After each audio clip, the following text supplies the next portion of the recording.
Nos trois régions alpines, bien qu'appartenant à trois différents États, conservent encore de nos jours une forte identité commune, identité liée à des traits venant du passé le plus lointain, qu'on peut reconnaître encore de nos jours. Elle est caractérisée par les modes de vie, le territoire, l'exploitation du territoire même, l'agriculture de subsistance, l'histoire, la langue d'abord. Bien évidemment, ces caractéristiques communes ont été intéressées par des transformations et par une évolution différente, prenant chacune des traits caractéristiques propres.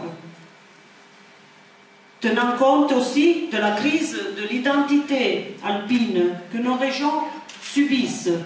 Aujourd'hui, ce mot « subir » a beaucoup eu des différentes interprétations quand même.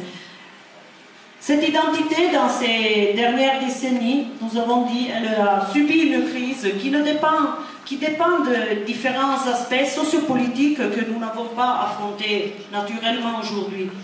Mais la conscience de l'existence de ces traits et la connaissance de leur évolution sont fondamentales pour progresser. On l'a répété pendant toute la journée, pas besoin de renier le passé. Monsieur Martin nous l'a justement dit et répété. Le passé doit être respecté, mais on doit regarder au futur.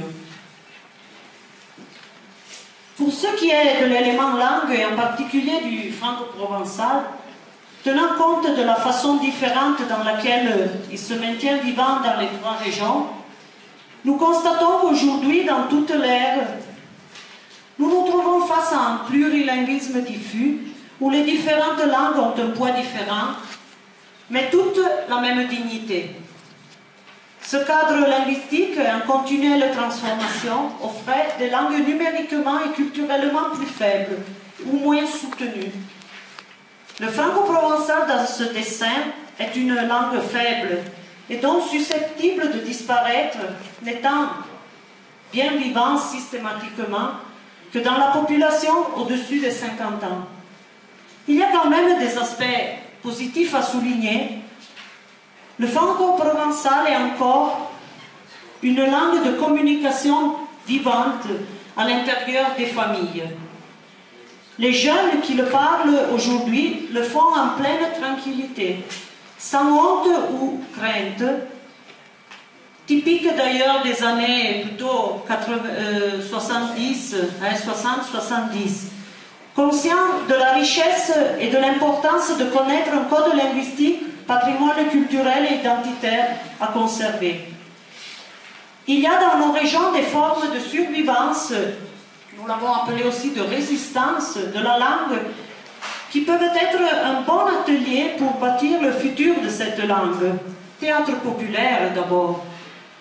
Poésie, Marc Aurèle nous a exquisé avec une très belle poésie. Groupes musicaux, BD, bandes dessinées, publication de livres, base de données sur Wikipédia, possibilité de mettre en réseau librement mots, idées, sensations.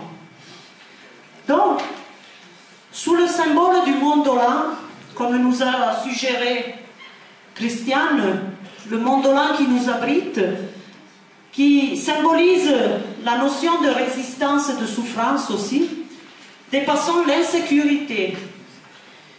Prenons conscience, il faut qu'il y ait cette prise de conscience que l'insécurité part de nous tous. Il faut, nous avons dit, nous activer.